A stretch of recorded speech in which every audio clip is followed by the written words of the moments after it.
Picture this. It's late 1944. The roar of engines and the thunder of cannons echo across the war-torn fields of Europe. For years, the German Panther tank, with its powerful 75mm gun and sloped armor, has been the apex predator of the battlefield, a fearsome beast that Allied tank crews spoke of in hushed, nervous tones. American Sherman tanks, brave and numerous as they were, often found themselves outmatched, their shells bouncing harmlessly off the Panther's thick hide. It was a David versus Goliath situation, but all too often Goliath was winning. But then a new challenger entered the ring, a beast of American steel, born from the brutal lessons of the war. Its name was the M26 Pershing, and it was about to change the rules of the game. Hello, everyone, and welcome back to the channel. Today, we were diving into one of the most dramatic showdowns of World War II armor. The moment the brand-new American M26 Pershing, armed with its formidable 90mm cannon, came face-to-face with the dreaded German Panther. This wasn't just a clash of steel. It was a clash of philosophies, and a moment that sent shockwaves through the German armored corps. To really understand why the Pershing's arrival was so significant, we have to go back a bit. American tank doctrine before the M26 was largely shaped by the need for mobility and mass production. The M4 Sherman was a masterpiece of industrial might, reliable, easy to maintain, and produced in staggering numbers. It was designed to support infantry and exploit breakthroughs, not necessarily to go toe-to-toe with the heaviest German tanks. The thinking was that specialized tank destroyers like the M10 and M36 would handle the big cats. But war has a way of tearing up the best-laid plans. On the front lines, tank-on-tank encounters were inevitable. Sherman crews, despite their courage and skill, faced a terrifying reality. Their standard 75mm gun struggled to penetrate the frontal armor of a Panther or a Tiger unless they could get dangerously close, often to point-blank range. Meanwhile, the Panther ES long-barreled 75mm gun could knock out a Sherman from well over 1,000 yards away. It was a deeply unfair fight, and the psychological toll on Allied tankers was immense. They called it Panther Panic for a reason. The U.S. Army knew they needed a solution.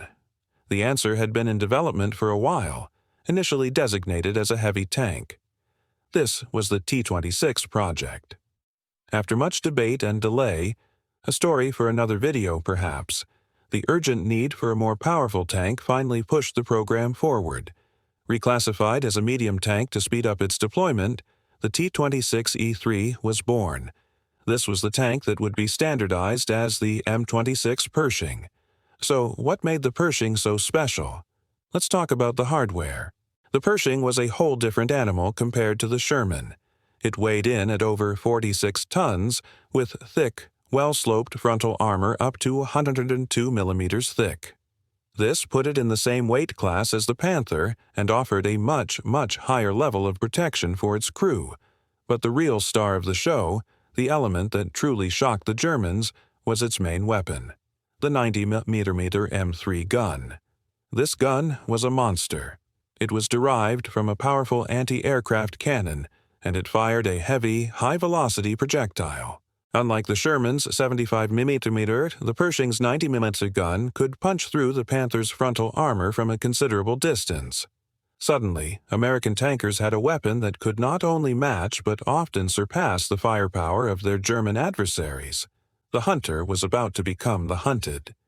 The first Pershings, part of what was called the Zebra mission, arrived in the European theater of operations in early 1945. They were rushed to the front lines, and it didn't take long for them to prove their worth. One of the most famous and well-documented encounters happened on February 26, 1945, near the town of Elsdorf in Germany. A Pershing from the 3rd Armored Division, nicknamed Fireball, was ambushed by a German Tiger Licorne. The Tiger fired 3 shots. The first 2 glanced off the Pershing's armor, while the third knocked out its machine gun. The Pershing's crew, though shaken, quickly traversed their turret and fired back with their 90mm. The first shot struck the Tiger's turret, and the second hit the hull, causing a catastrophic explosion. The mighty tiger was destroyed. This was a clear message. A new king was on the prowl. But the most iconic showdown, the one that perfectly illustrates our story today, occurred in the city of Cologne on March 6, 1945. The event was famously captured on film by a U.S. Army Signal Corps cameraman, Sergeant Jim Bates. Near the city's Grand Cathedral, a German Panther lay in ambush. It had already destroyed at least one Sherman tank. The situation was tense. The American forces knew exactly where the Panther was, but they couldn't risk another Sherman. So they called in the new guy. An M26 Pershing of the 3rd Armored Division slowly advanced into position. The Panther crew likely felt confident. They had superior positioning and had already proven their deadly effectiveness. But they were about to face something they had never seen before. The Pershing spotted the Panther, its long 90mm gun leveled. The first shot was a direct hit on the Panther's side hull, right below the turret. It ripped through the armor, starting a fire inside. The German crew began to bail out. 2 more shots from the Pershing sealed the Panther's fate, turning the feared predator into a burning wreck. The psychological impact of this and other similar encounters cannot be overstated. Imagine being a German Panther crewman. For months, you've operated with a sense of invincibility. You know that from the front, very few enemy guns can harm you. You've seen enemy shells spark off your armor time and time again. Then, one day, you face this new, unfamiliar American tank. You fire, and perhaps your shot bounces off. But then it fires back, and with a deafening crack, its shell doesn't bounce. It punches straight through your supposedly impenetrable armor. The sense of shock and vulnerability must have been profound. German after-action reports and prisoner interrogations from this period began to mention this new, powerful American tank. They noted its thick armor and, most importantly, the devastating power of its 90mm gun. The myth of the Panther's frontal invulnerability was shattered. For the first time, German tankers had to be wary of engaging American tanks head-on. The tactical equation had been fundamentally altered. The Pershing didn't just level the playing field. In many ways, it tilted it in favor of the Allies. It gave American tankers the confidence to be aggressive, to hunt the hunters. The M26 wasn't just a new piece of equipment. It was a massive morale boost for the men on the front lines and a terrifying new threat for their opponents. Of course, the Pershing arrived very late in the war, and only a few hundred saw combat in Europe. It didn't win the war on its own. That was the result of the combined efforts of millions.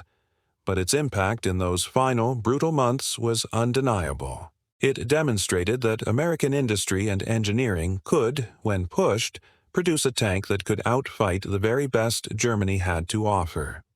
The legacy of the M26 Pershing is not just in the battles it won, but in the shock it sent through the ranks of the once dominant Panzerwaffe, proving that in the end, no king rules forever. What do you all think? Was the delay in deploying the Pershing a major mistake, or was its late arrival just a footnote in the grand scheme of the war? Let me know your thoughts in the comments below. I love reading your perspectives on these historical events. Thank you so much for joining me today for this look into a pivotal moment in armored warfare. If you enjoyed this video and want to see more deep dives into military history, please hit that like button and consider subscribing to the channel so you don't miss our next adventure. We'll see you in the next one.